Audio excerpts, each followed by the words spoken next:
So culture hacking.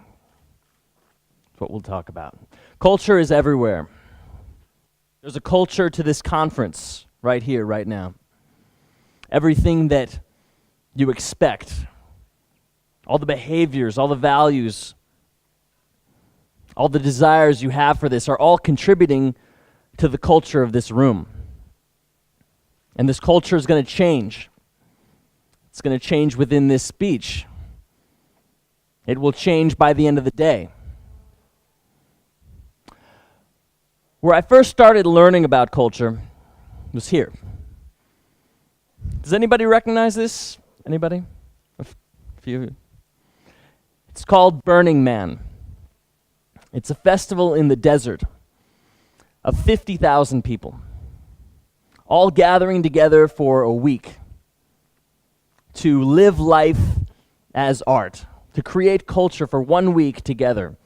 And you'll see every kind of person there, every walk of life. Everywhere you go, there are things like this. People create this just for the week. You see art, you see presentations, theater, music. Even the vehicles that go around are all art and created for this experience. Even walking around, people are walking as art and expression. Here's roller skating in the middle of the desert, just to create that as an experience. And here's, in the outstretches of it, a cafe. And here's me at that cafe, drinking coffee. And as I was at this event, just having the time of my life with friends, enjoying myself, going out, seeing so many people, I thought to myself, what makes this culture work? How can this work? 50,000 people together, coming together to create this experience. How is there not chaos? How are people not fighting to put these people, all strangers, together for a week? And then I saw this. These are the 10 principles. The 10 principles of Burning Man that everyone agrees to when they come to participate in this event. The first, radical inclusion. And you can't see it, but there are questions for each. What if we all practiced radical inclusion, involving everyone? What if we all held gifting as the highest way to share? Radical self-reliance. They only provide the toilets. So everything else you have to bring and provide for yourself. Radical self-expression, living life as art. Communal effort, leaving no trace. 60,000 people leave and there's nothing left to leave the land exactly how it was. So these are the principles, these are the values that are guiding this community to come together. And what struck me as very important for me is the second one, gifting. Because not everybody can create a big building, but everyone gives a gift. Because there's no money exchanged. And that gift can be anything from food to a massage to a necklace, jewelry, art. And what I thought of came from the work of Eckhart Tolle, the power of now. The power of being present and how powerful that force is to be completely here in the moment. And I wanted to create something for that. So I came up with this idea. I came up with an invention.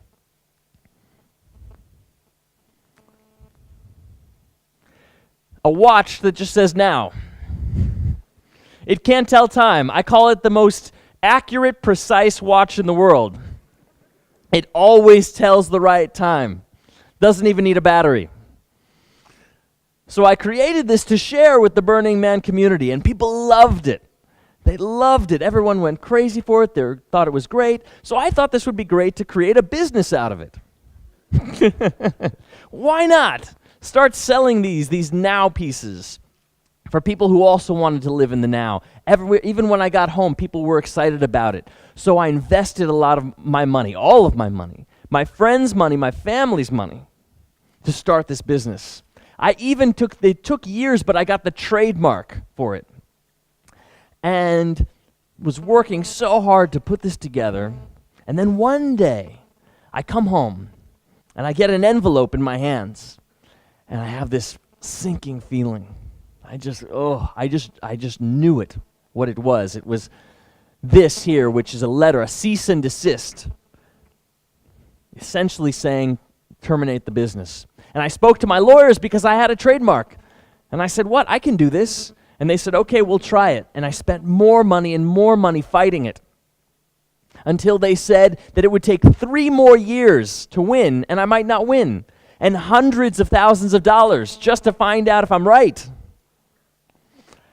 And so I said, okay, I'm out. I'm done. You win.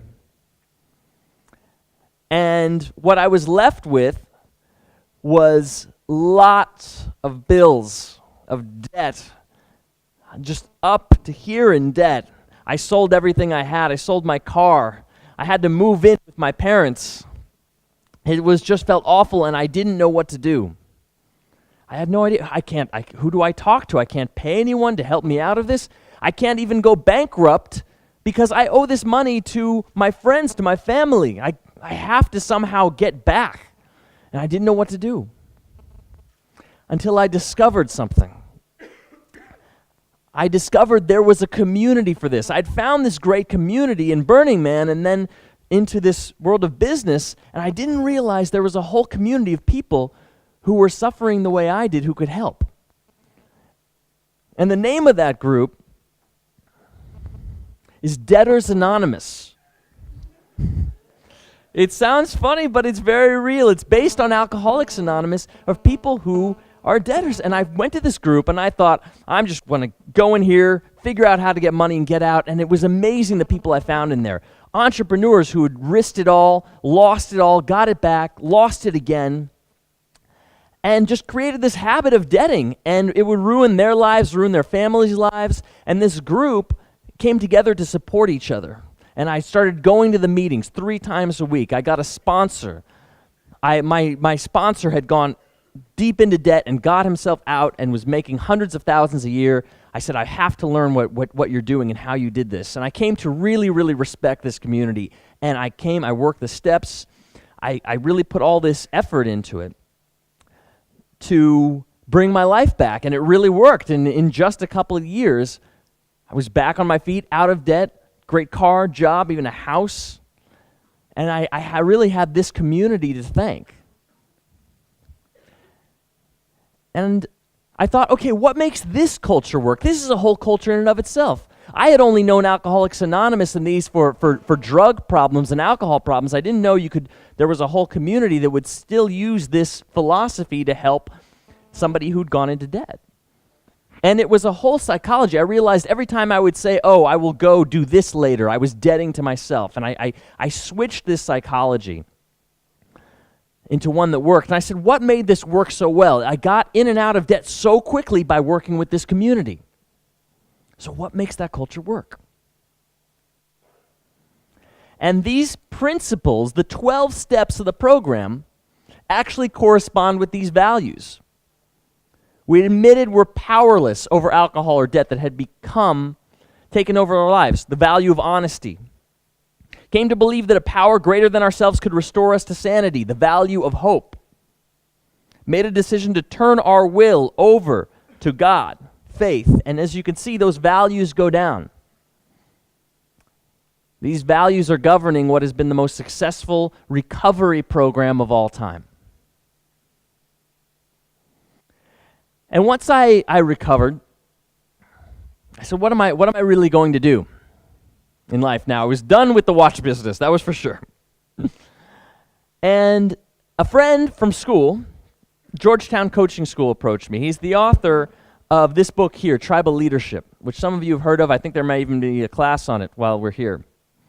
Tribal Leadership. Dave Logan, the author, said, I wrote this book. I want you to market it. I said, great. I'd love to help out. And I did. I started getting it on social media, Facebook, Twitter, and really got the book going, got some viral videos going. And one of the people I sent it to was I heard about this culture, because this book is all about culture and developing a strong culture. And I thought, okay, who can I get this to that would make a really big impact on? That if we work with them, there could be a really big breakthrough here. And that was Tony Hsieh, CEO of Zappos. I sent him the book. Just so I know, who here has heard of Zappos before? You, great. So Zappos is known for being the biggest shoe store in the world. Started off by this guy here, Tony. Actually, it was one of his investments that he made. He had made $265 million selling his company to Microsoft and invested in a lot of companies and found Zappos was the one where people were really having fun and enjoying themselves. And that's the one he wanted to work at. So I sent the book to Tony, and he loved it. He just thought it was absolutely fabulous. And I knew that the culture of Zappos was just an incredible place to be. People are constantly having fun, enjoying themselves, joking around, and yet still being the number one shoe store, still driving $1 billion worth of revenue. And people would wonder, how could that happen? And I think the best way to give you an impression of what life is like there is a little video that was put together for one of the big all-hands meetings to share with the world what Zappos is, what it does, and what life is like there. This is all completely produced by people at Zappos, the music, the video, everything. And for people who've been there, they say it really does feel like this. So in the back, you could go with the video next.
Overnight smiles in stock till infinity. We're Zappos family. We boldly say, give us your worries, we'll tap them away. Deliver happiness and so much more. No need to think, 'cause that's what we're here for. We said stuff and made it true. There's a higher purpose to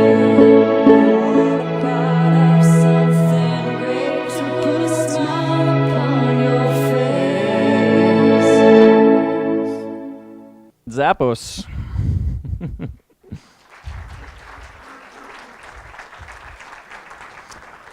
So all that fun and people joking around, it constantly happens there, and yet American Express's own customers rank Zappos as #1 in customer service.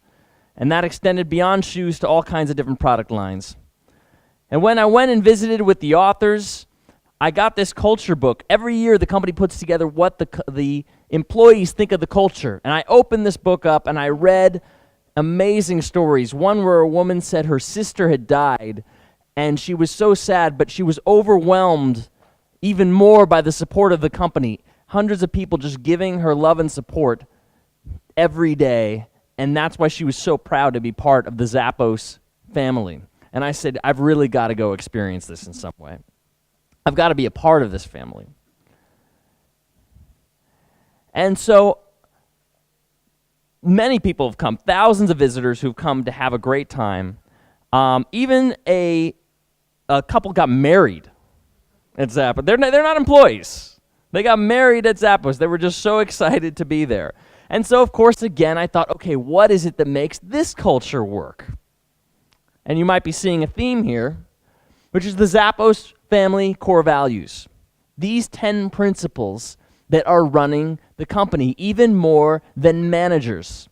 Principles like deliver wow through service. Deliver wow.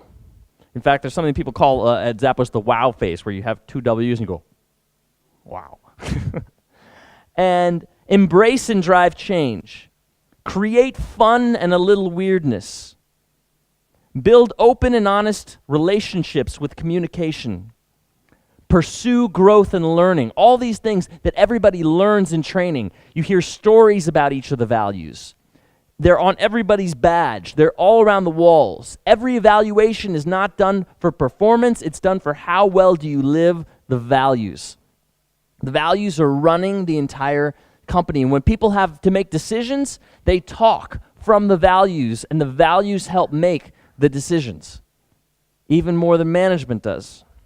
I knew, having been a manager there, that I would hear my own employees talk about the values in conversation to help them make decisions.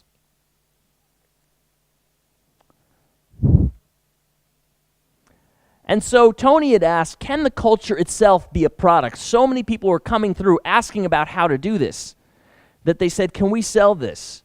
And that was when he brought in me to determine how to create a business model out of this. Because the first thing we did is he wanted it to be a video site. We would just send videos around the world telling people how to do this. So we created an event and brought people in and gave them all the information, how we do training, recruiting, customer service, everything, but then also gave them an experience of being on the phones, of going out and partying, of having dinners together.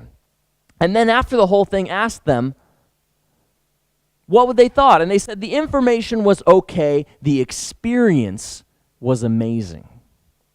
They said the experience was amazing. That's what stuck with them. And if you think about that, think of any other conference that you've been to. How much do you remember the information? But how much do you remember what you experienced? Or in other words, what you were feeling?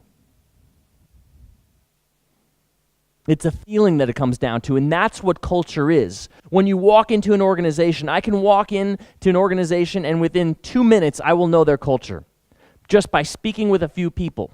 Just by noticing the emotions that are there. Just by how they say hi, how are you, can I get you something? You can tell that. Rather than doing a whole evaluation, you know a culture within the first few minutes that you get there. It's a feeling. So the first hack I'm going to tell you before we even talk about hacking is how you walk into a room can shift an entire culture. How you walk into a room, what you say, how you say it can immediately shift a culture. There's so much going on, so much energy that if you walk into a room and you are calm, collected, confident, peaceful, happy, that sets the tone for everybody interacting with you that day. It sets that tone immediately. Versus if you walk into a room and you're frazzled, you're stressed, you're annoyed, then people start thinking things. They think, why are they so annoyed? Maybe something's wrong. Maybe something as bad is happening. And it creates this culture of fear immediately just when you walk into a room. So this first hack is to pay attention to that. Rather than thinking about the whole culture and how you can change that, how you walk into a room is going to affect that. And this is the nature of how hacking works. So what does this mean to be a hacker? To be a hacker, think about a computer hacker, somebody who brings down a security system. What are they really doing? They're not using it for good, but what are they doing is they see a whole system, a network, various computers, connections, hubs, ports, but they see one spot where if they go in there and do something, it can affect the entire network just in one vulnerable spot. And you can use that for good. It happens immediately and it changes the whole system. That is what true hacking is. So that's what I'm going to be talking to you about. Some of these culture hacks are things that do not take months or years. They take a moment to do something that can impact the entire culture. That's how you become a culture hacker. Culture itself, as you know, is a system, just like a network, a computer network. It has various people. It has systems of bringing people in, training, service, execution, leadership. All of these things are tied together into a system. And at Zappos Insights, the program that we started, interest was growing, and it was growing very quickly. Our team was expanding. At first, it was just me. Then we had a whole production team, a whole startup company within Zappos. And it eventually expanded to 20 people. We had a whole website with all kinds of events, offerings, videos, a membership site. And we were having fun doing it. We were celebrating birthdays with our customers. This is the before a morning meeting starting with my team. Everybody just relaxing and having fun. And I'll tell you how we hacked our own Scrum meeting in a moment. This is me on my birthday, and they pranked my desk by wrapping it in bubble wrap. And what they did was they knew I hate glitter. I despise it.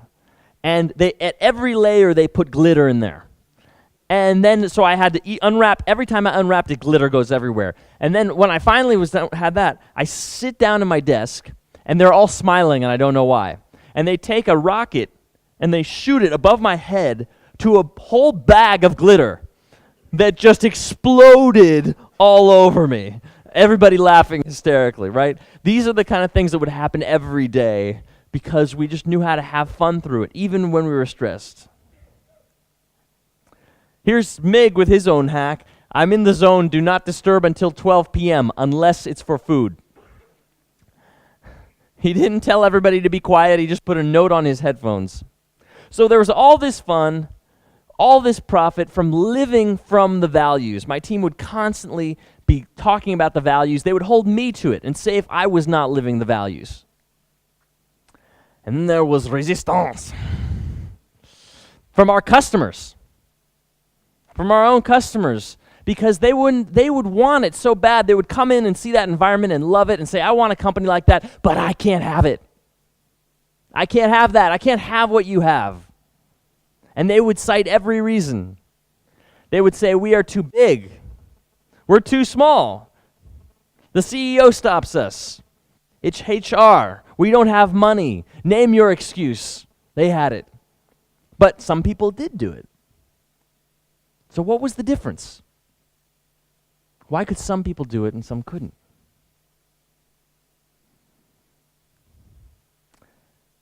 Now I want you to stand up. Everybody together, stand up. We're going to start with our first culture change right here. So put your hands up. All right. Stretch to one side. Stretch to another. Now it's going to get a little sillier. And now I just want you to shake like this. Yeah, bounce. You guys look so funny. All right. Okay. And now stop. All right? And just notice the feeling in your body. Notice how it feels just a little bit different. And this was just 20 seconds of a shift in energy. Because think about it. Think about when you've walked in to work and you've had a lot of energy. right? It doesn't matter what you're doing. You can put that to it. And then imagine when you're going into work when you have no energy. Somebody could put your favorite project in front of you, and you just wouldn't want to do it because you have no energy. And this, what we just did for a moment, took 20 seconds. But so much of us, we spend the time sitting down in front of our computer screens for hours without moving. But energy is a currency within culture. And you can take that time to use it. If you build that at Zappos, we would sometimes have 3-minute dance parties. Just throw on a music, one song, everybody dancing up in the air, boom, 3 minutes are done, go back to work. Go ahead and sit down.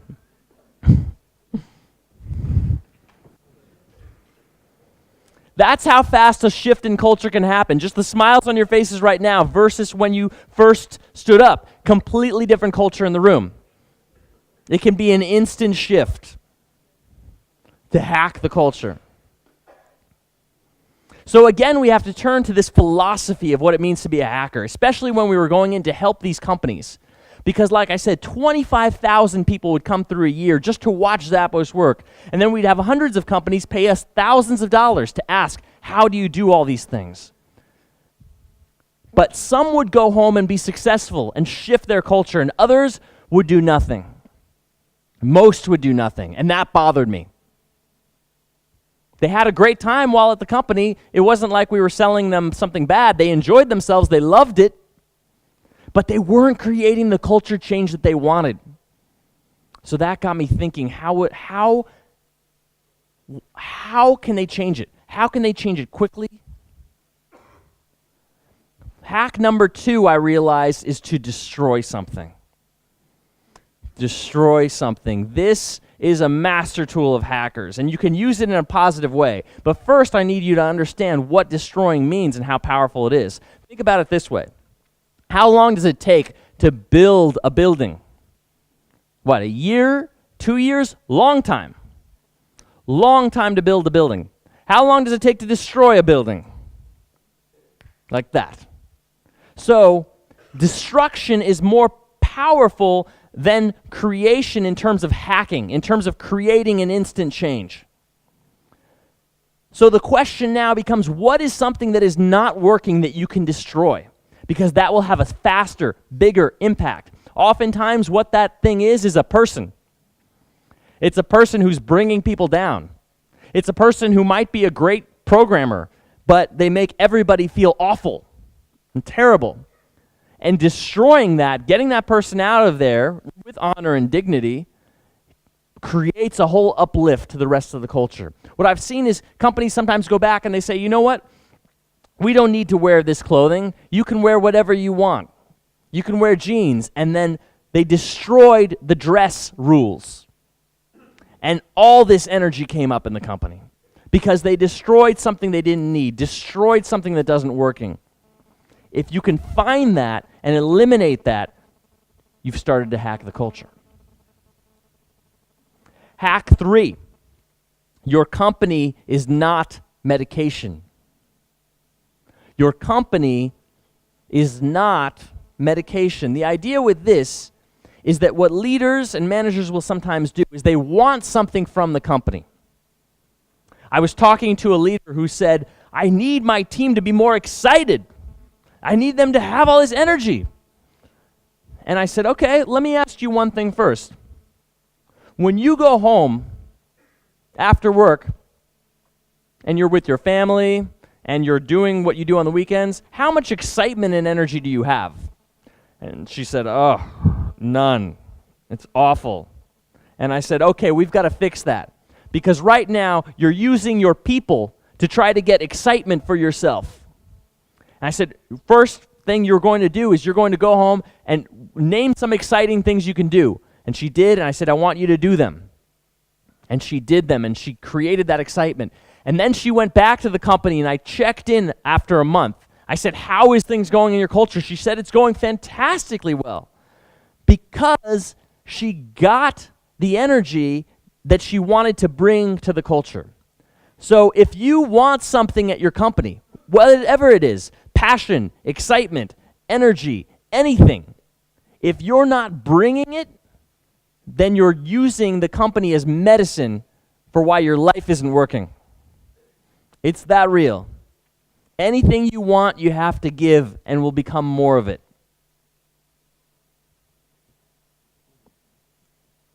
Hack 4.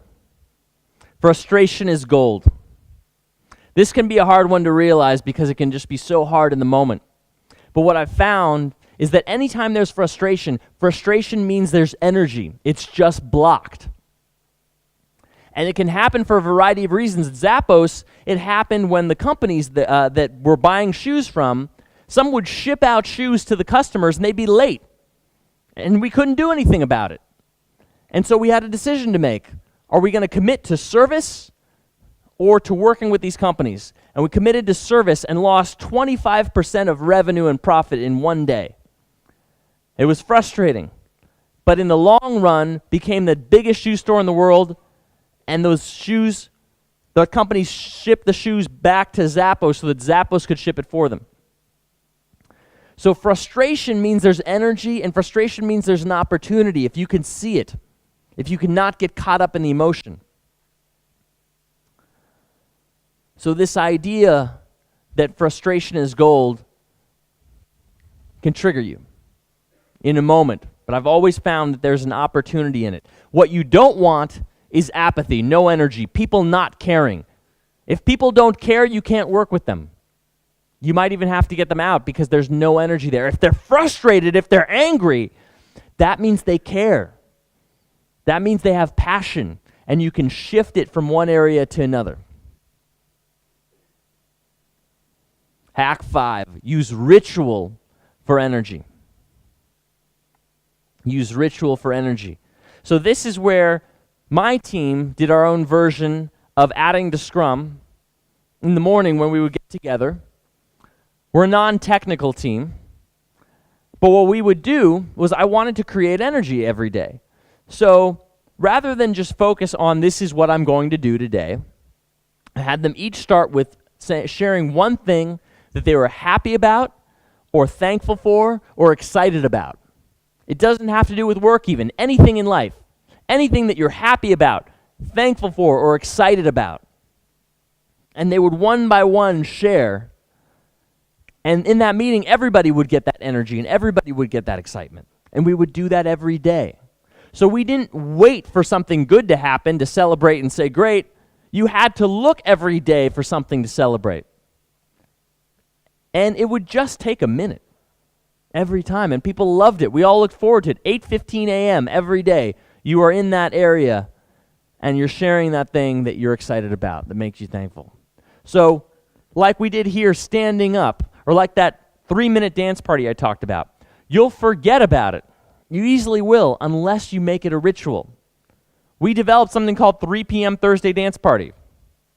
3 p.m. Thursday dance party, it would happen. It would just be 10 minutes, but it would be a dance party on Thursdays at 3 p.m. Create a ritual for your energy so that you don't forget it. And I advise doing it one for a daily basis, another for a weekly. At Zappos, we have 4 times a year, the whole company gathers in a big theater, 1,000 people, to have videos and sketches and talking for 5 hours and a party. And the phones, nobody's answering the phones. 10,000 calls a day and nobody's there to answer the phones because it's that important to stop and say, how do we energize ourselves? So it's happening with teams on a monthly basis. With my team, it happened on a daily basis. Create these rituals for energy, and you will hack your culture. So one of the things I did was I created a lot of these hacks and various theories into a blueprint. This is called the Culture Blueprint. And if any of this interests you, it's my gift to you. I'll give you a free digital copy. If you just want to email my email address there, robert@cultureblueprint.com, I will send you a download for free. If these hacks are helpful for you, this is just the beginning of how this works.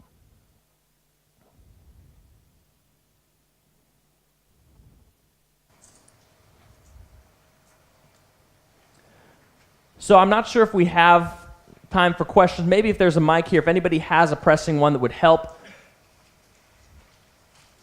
We've got a question back there. I can scream if you want. Go for it. You mentioned in hack number 1 how to walk into a room Yes. What if you're the first one in? Well, then you're going to have the biggest impact on your day.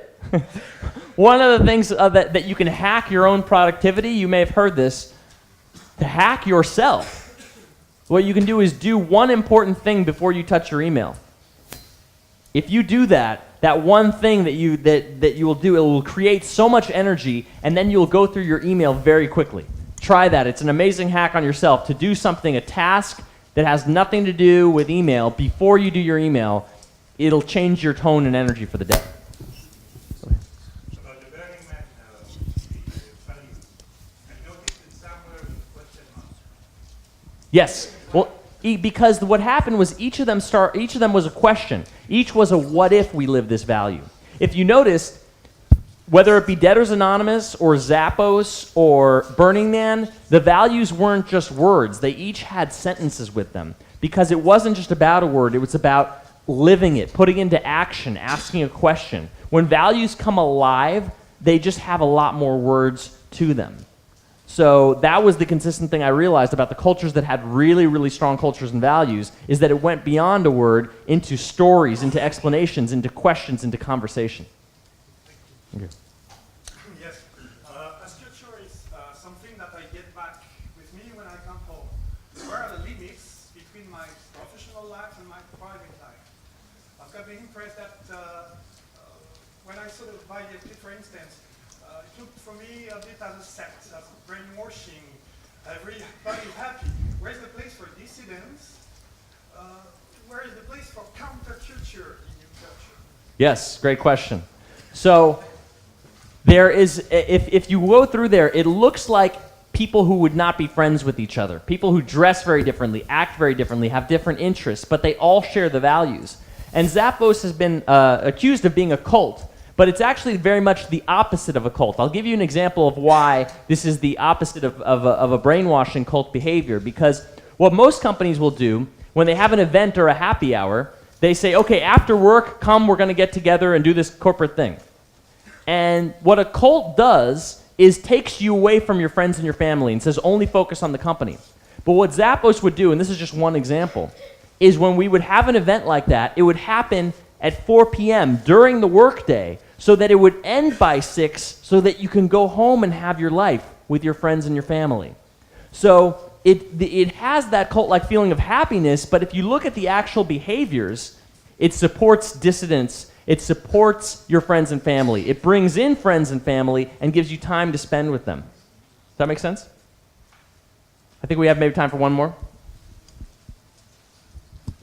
It seemed to me that you confronted information against experience, and I feel like getting information is anyway an experience.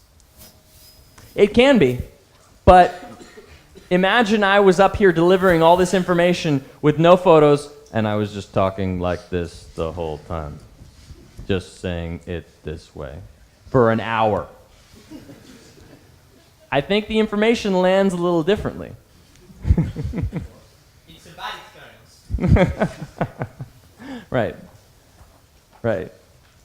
So now I want you to notice how it is now, and just for a moment I want you to close your eyes. And just breathe. This will just be literally about a minute. So just close your eyes for a minute and breathe and focus on your chest.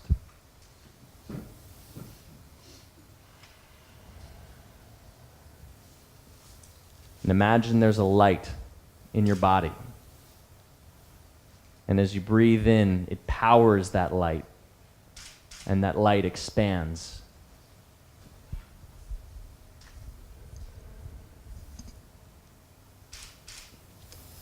Each time you breathe in, expanding more.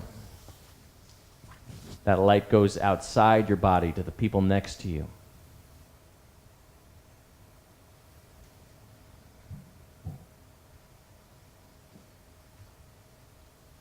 And imagine that light within you starts to go around the room.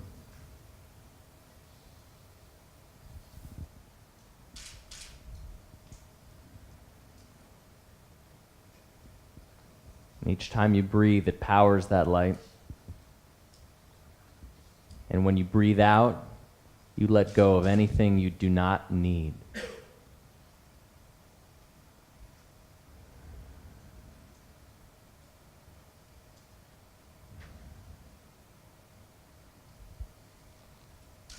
And now slowly begin to open your eyes.